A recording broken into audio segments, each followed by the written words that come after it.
अस्सलाम वालेकुम। कहीं पर बच्चों की स्कूल से टर्म्स हॉलीडे हैं और कहीं पर नहीं है। जैसे कि पाकिस्तान में जून में हॉलीडेज़ होती हैं 2.5 मंथ्स की, लेकिन ऑस्ट्रेलिया में एवरी टर्म्स जैसे 2.5 मंथ्स बाद ऐसे हॉलीडे होती हैं। तो अभी भी ऑस्ट्रेलिया में विंटर स्टार्ट हो रहा है, तो ऐसे यहाँ पर 2 वीक्स की हॉलीडे अभी स्टार्ट हुई हैं, जिसमें ये मैं लंच बना रही हूँ अभी क्विकली पराठे के साथ एग, क्योंकि फ़र्स्ट ये जो 2 वीक्स होते हैं बहुत बिज़ी होते हैं। जैसे अभी मैंने पहले 2 दिन तो रेस्ट करनी है, बच्चों ने करनी है, अपनी नींद पूरी करनी है। फिर उसके बाद उनके जो यूनिफॉर्म है वो सारे मैं रेडी कर देती हूँ वॉश करके। फिर उसके बाद आ जाता है टीथ का चेकअप आ जाता है, या ब्लड टेस्ट करवा लें। वो ऐसे नहीं है कि मतलब कि कोई प्रॉब्लम हो तो ही करवाएं, लेकिन ऐसे रेगुलर चेकअप के लिए।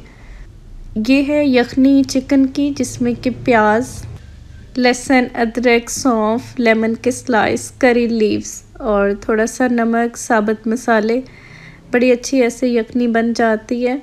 अब ये है कि जैसे रमज़ान स्टार्ट होने वाला है, तो हॉलीडे के बाद ही मैं कुछ तैयारी करूँगी। बहुत जगह पर हर फैमिली की सिचुएशन डिफरेंट होती है। बास जगह पर है कि डेली का ही माशाल्लाह आना जाना होता है, या अफ्तारी होती है, या वीकेंड पे होती है। लेकिन हमारे ये है कि लिकेम्बा स्ट्रीट है सिडनी में, वो खुली होती है जैसे कि पूरा माह। शाम 4 से लेके सुबह सहरी तक लोग उसमें बहुत डिफरेंट फूड हैं, बहुत इंजॉय करते हैं। और मोस्टली इशा के बाद ज़्यादा लोग मस्जिद चले जाते हैं, मतलब देर तक किसी के घर में नहीं बैठते। कोई ऐसी दावत जिसके लिए ज़्यादा टाइम चाहिए तो वो फिर रमज़ान से पहले या रमज़ान के बाद। लेकिन ड्यूरिंग रमज़ान इसमें मतलब कि इशा के बाद नहीं ज़्यादा बैठा जाता। सैलड में इतने डिफरेंट टाइप के बनाती हूँ, और जब सब लिखते हैं कि उनको बहुत पसंद आते हैं, बहुत खुशी होती है, बहुत अच्छा लगता है मुझे। येलो कैप्सिकम, इसका टेस्ट बहुत अच्छा है सैलड में। थोड़ी सी ये है कि थोड़ा सख्त हो, मतलब बहुत नरम नहीं होनी चाहिए। और आप बताएं सारा कैसे तैयारी हो रही है? पाकिस्तान में तो बहुत ज़्यादा गर्मी अभी से इतनी फ़ील हो रही है, मतलब कि जो वहाँ रहते हैं। और सुबह ही मैं माशाल्लाह देख रही थी वहाँ पर कि बड़ी जल्दी दिन निकल आता है, जैसे कि 5 या पौने 5, और उसी टाइम ही गर्मी इतनी महसूस होती है। और उस गर्मी के रोज़े तो माशाल्लाह बहुत इबादत के हैं, कि बहुत हिम्मत है जिन्होंने सब ने रखने हैं। अल्लाह पाक हिम्मत दे। कितना ज़्यादा फैमिली का मसला होता है पाकिस्तान में। फैमिलीज़ हैं या जानने वाले हैं, या कहीं भी हमें कोई बात सुनने में आती है कि शादियों का कितना ज़्यादा मसला है, रिश्ते का कितना ज़्यादा मसला है। ऐसे मुझे भी पता लगता रहता है, और दिल बहुत ज़्यादा ऐसे उदास होता है कि मुझे पता लगा कि एक लड़की है और उसके मतलब के 2 बच्चे हैं, यंग हैं अभी, मतलब कि 5-6 साल के होंगे। तो उस वक़्त उसे लास्ट ईयर मेरा ख़्याल है डिवोर्स हुई है, और अब उसके घर वाले जो हैं उसकी शादी कर रहे हैं। जैसे कि बहुत एज्ड, जैसे समझ लें कि 50-60 उसकी एज होगी। तो इंसान ये चीज़ें देखता है, बेबस होता है, मतलब कि आप किसी को मशवरा भी नहीं दे सकते। अगर दें तो उनकी बातें और परेशानियां फिर इतनी ज़्यादा होती हैं कि रिश्ता नहीं मिल रहा। जैसे कि डिवोर्स भी है और बच्चे भी हैं, माँ बाप अपनी ज़िंदगी में रिश्ता भी करना चाहते हैं। बहुत जगह पर जहेज़ का मसला है। फिर उसके बाद ये बातें भी पूछी जाती हैं कि आपके घर में अगर पहले से किसी भाई की शादी हुई है तो फिर देखा जाता है कि वो उसकी वाइफ के साथ कैसे रिलेशन है घर में। मतलब रिश्ता आपने करना है, लड़की से करना है, उनके माँ बाप से आप मिलते हैं, ठीक है, लेकिन इतनी ज़्यादा इंक्वायरी, इतनी ज़्यादा चीज़ें कि बहुत तकलीफ़ दे देती हैं ये चीज़ें पेरेंट्स को। फिर आगे अगर फैमिली में या रिश्तेदारों में कोई एक चीज़ सही ना हो, या कोई होता है ना कि कभी कोई ऐसे कोई बात ठीक नहीं है, फिर उसको लेके मतलब रिश्ता तोड़ देना, या उसको लेके बहुत ज़्यादा क्वेश्चन पूछने। इस्लाम की जो बातें हैं इंसान अगर वो देखे, उसको फॉलो करे, और बाकी गलत और सब चीज़ें कहाँ नहीं है, हर जगह पर ही हैं।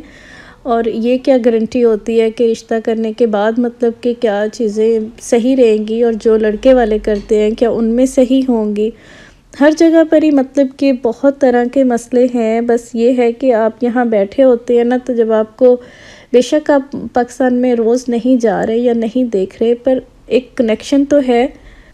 और किसी से आप नहीं भी जानते, कोई रिश्ता ना भी हो, लेकिन अगर आप ये चीज़ें सुनते हैं या देखते हैं तो दिल में तो दुख होता है बहुत ज़्यादा इन चीज़ों का। ये सर्दियों की धूप है, बस 10 बजे का टाइम हो और सुबह वो पाकिस्तान वाले माल्टे तो नहीं है लेकिन मैंड्रीन अब आना शुरू हो गए हैं। अगर मैं ऐसे शाम में रात में वॉशिंग कर देती हूँ मशीन की। ये सूट भी मैंने अभी पाकिस्तान से स्टिच करवाया था और स्टिचिंग में मुझे होता है कि जो ट्राउज़र हैं वो बहुत अच्छे सिलाई हों। अगर हम स्टिचिंग ऐड करें 1500 से 2000 कहीं पर चार्ज हो रही है, लेकिन ये है कि इतना एक्सपेंसिव जब हम कपड़ा दे रहे हैं तो फिर सही तो स्टिच हो। जैसे ये है बेल बॉटम, अभी इन्हीं का ही है। वहाँ पर आप रेडीमेड सूट लेते हैं, फिर वो फैशन के हिसाब से आते हैं। लेकिन जे डॉट पर मोस्टली जो ड्रेस होते हैं ऐसे होते हैं रीज़नेबल कि आप को लॉन्ग शर्ट बड़ी इजी मिल जाती हैं और स्टफ़ भी बहुत अच्छा होता है इनका। और भी हैं, गुल अहमद भी है, अगर शिफॉन का उसमें देखा जाए तो अच्छा ड्रेस फिर आता ही 10-15 हज़ार का है। ये है इसकी शर्ट और ये है इसकी प्राइस ओवर 4000। ऐसे ब्लैक और मैरून और ये ऐसे लगे हैं ये स्टोन। लॉन के कपड़े जो हैं उनके रेट आपको जैसे कि आप ब्रीजे पे भी देखें तो बहुत एक्सपेंसिव है। मोस्टली लोगों के ज़हन में होता है कि लॉन के कपड़ों पे इतने पैसे क्यों लगाएं। ये देखें इसके बाजू का कितना अच्छा स्टाइल शिफॉन का है, या जिनको आप आसान लफ्ज़ों में कह लें कि रेशमी सूट हो तो ही पैसे लगाए जाएं।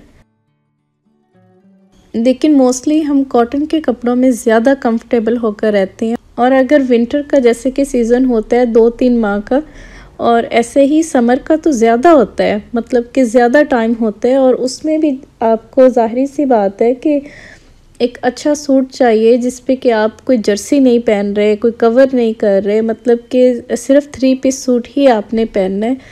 तो फिर वो जैसे क्वालिटी ये चीज़ वैसे ही आएगी। और अगर आप एक 200 का सूट अफोर्ड कर रहे हैं तो फिर उसमें ये है कि फिर क्या सोचना कि नहीं हमें मतलब कि 2-3 हज़ार का मिल जाए इंसान के पास हो, और वो पता है उसको कि वो कितना कम पहन रहा है या कितने कम टाइम के लिए। अगर पाकिस्तान कोई जा रहा है तो 2 वीक में रह रहा है तो अपने ऊपर उसने अब कुछ पैसे लगा दिए हैं, तो कोई फ़र्क नहीं पड़ता इन चीज़ों से। कितनी ज़्यादा उसने मेहनत की है, पता नहीं कैसे वो सबसे कट ऑफ है। और जो आप कंफर्टेबल होकर पाकिस्तान में आप कपड़े पहन सकते हैं वो बाहर के मुल्कों में यहाँ बेशक आप पहन रहे हैं लेकिन वो मज़ा नहीं है। ये है इसका दुपट्टा शिफॉन का, और बहुत ज़्यादा लोग सिर्फ इस इंतज़ार में होते हैं और सेविंग करते हैं कि कब हम अपने मुल्क जाएं, पाकिस्तान या इंडिया, फिर हम वहाँ जाकर ड्रेस पहने। यहाँ पर भी जब स्कूल हॉलीडे होती हैं फिर घर में ख़र्चा ज़्यादा ही चाहिए होता है। अच्छा, ये है ऑटमील डर्मा का मास्क। ये इसको थोड़ा सा थिक बनाना है, मतलब कि बहुत ज़्यादा ऐसे पतला नहीं करना। अब नेक पे भी मेक श्योर कि ये अप्लाई हो। ऐसे थोड़ा सा वाटर लेके फेस और नेक उस पर और लगाकर बहुत ज़्यादा ऐसे फेस को ड्राई नहीं कर लेना, मतलब कि हाफ एन आवर वेट नहीं करना, और ना ही लगाकर आपने कुकिंग करनी है, ना ही सन में जाना है कि जो सन की धूप है या कुकिंग से कोई स्टीम है वो फेस पे आए। ये है टोनर इसी का ही डर्मा का, और पहले मैं ये लिप्स पे फेस वॉश कर लिया और लिप्स और अपनी आइज़ की साइड पे, नेक पे, फेस पे अच्छे से अप्लाई करूँगी। बहुत ही ज़्यादा ऐसे डस्ट होती है जो कि आप क्लींजिंग भी करते हैं, लगता है कि जैसे सारी क्लीन हो गई है, लेकिन टोनर बहुत मस्त है। स्पेशली जो वर्किंग वुमेंस हैं, जैसे बाहर जा रही हैं या बस में हैं या ट्रेन में हैं, ये 2 चीज़ें ज़रूर अप्लाई करें। कोई भी मास्क अप्लाई करें, मेक श्योर कि आपका जो फेस है वो पहले क्लीन हो बहुत अच्छी तरह, तब ही जो स्किन की लेयर है उसमें मास्क सही तरह से उसके बेनिफिट मिलेंगे। क्योंकि बहुत ज़्यादा जो पिंपल्स हैं वो स्किन ना क्लीन करने की वजह से भी बनते हैं।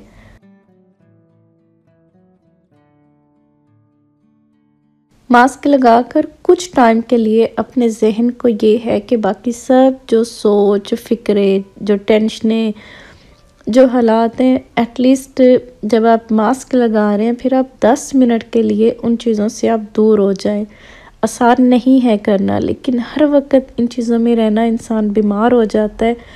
मैं यही कहती हूँ कि माइंड फ्रेश होगा तो फिर आप दोबारा से उन चीज़ों में वर्क करें, कि सोचें कि क्या मसले हैं, किस तरह से बेहतर हो सकते हैं। अगर हमारी जॉब है, कंटिन्यू एक जॉब है, वो सही नहीं है, क्या उसको चेंज करना बेहतर है। अगर बिज़नेस है तो क्या एक टाइम पे एक ही बिज़नेस रखना है या एक टाइम पे 2-3 करने हैं।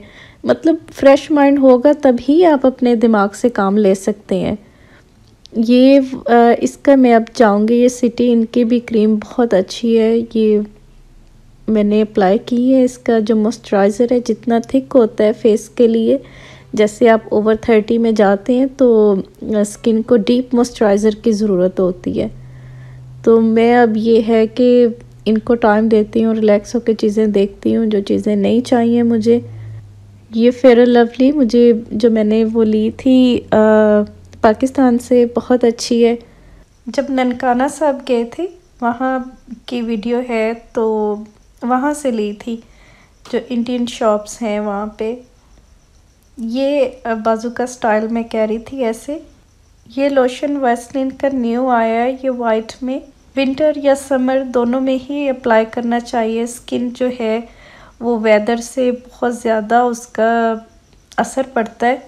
बॉटल जो न्यू होती हैं उनका थोड़ा सा ऐसे होता है कि उनको ओपन करना और फिर ऊपर की जो लिड है वो भी मेक श्योर कि ऐसे ब्रेक ना हो जाए और इजी ओपन में हो। वीडियो को देखने का बहुत शुक्रिया।